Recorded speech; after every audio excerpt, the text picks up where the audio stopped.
हमें भेड़ वाली भीड़ बिल्कुल भी नहीं चाहिए, हमें शेर वाली भीड़ चाहिए जो दहाड़े।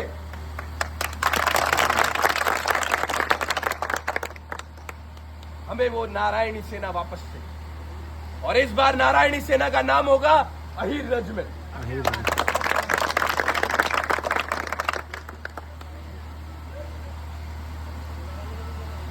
बहुत कुछ है बोलने के लिए, लेकिन आप लोगों को गर्मी भी लग रही होगी, आप खड़े हुए भी हो, तो मुझे थोड़ी सी पीड़ा होती है जब मैं अपने युवा साथियों को परेशान देखता हूँ। भाई तो मुद्दे की बात होगी, इससे दसगुनी गर्मी होगी तो किसे? मैं भी वादा करता हूँ कि इस संघर्ष पे आप साथ दें। मेरी थाली में अगर एक रोटी होगी तो वो एक रोटी भी आप लोगों के नाम होगी। लेकिन बड़े दुर्भाग्य की बात है कि पिछले कई वर्षों से ये लड़ाई चलती आ रही है, लेकिन आज भी हम इसमें सफलता प्राप्त नहीं कर पाए। इसकी वजह सिर्फ इतनी है कि हम लोगों ने अपने घरों की दहलीजों को लांघना बंद कर दिया। जब तक बच्चा रोता नहीं है उसे मां दूध नहीं पिलाती, रोना अनिवार्य है। तो जब तक आप रोएंगे नहीं, आप चीखेंगे नहीं, दहाड़ेंगे नहीं, तब तक आपकी इस मांग को स्वीकारा नहीं जाएगा किसी भी सरकार को।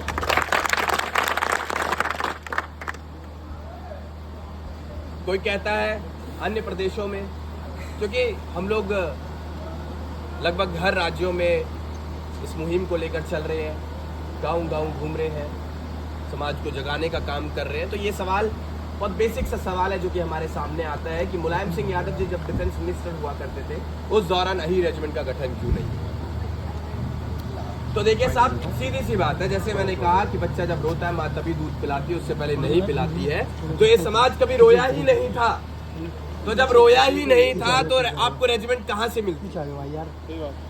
जब समाज जागरूक ही नहीं था, जब समाज में चेतना ही नहीं थी, तो आपकी मांगों को कैसे स्वीकारा जाता?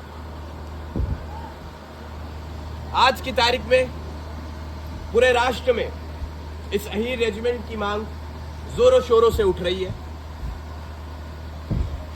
और हर प्रदेश की मौजूदा सरकार अपने संज्ञान में इस मामले को ले रही है और विचार कर रही है।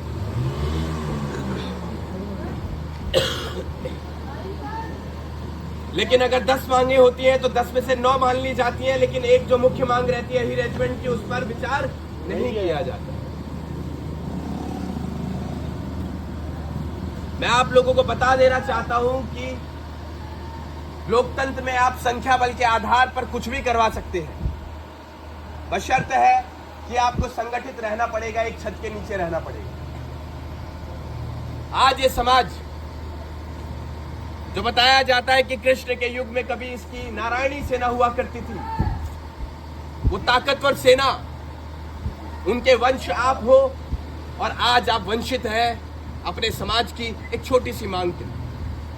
छोटी सी मैं इसलिए कहूंगा क्योंकि अगर तमाम जाति आधारित रेजिमेंट्स हो सकती है तो भारतीय सेना में बहुसंख्यक होने के बावजूद शौर्य और बलिदानों की बात की जाए तो रात निकल जाएगी। तो ऐसे समाज की इस मांग को क्यों नहीं स्वीकारा जा रहा?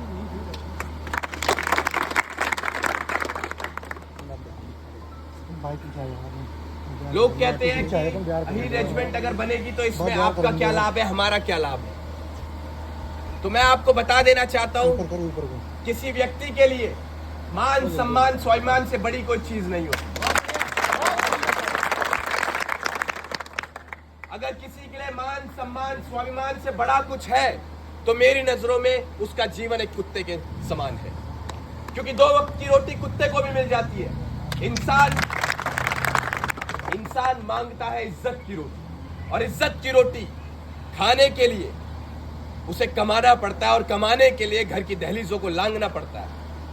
तो आज आपकी ये जो मांग है, ईमान सम्मान स्वाभिमान की जो मांग है, ये घर बैठे आप लोगों को नहीं मिलेगी।